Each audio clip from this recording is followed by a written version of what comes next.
आई तुझ्या मूर्तीवाणी या जगात मूर्ती नाही। अनमोल जन्म दिला गाई तुझे उपकार फिटणार नाही।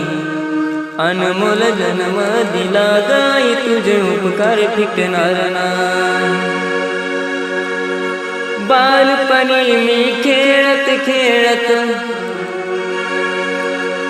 बालपणी मी खेळत खेळत होत जवताना अमृताहुनी गोड पाजलंस पान। अमृताहुनी गोड पाजलंस पान। तुझ्या उपकाराची कधी जाणीव झाली नाही।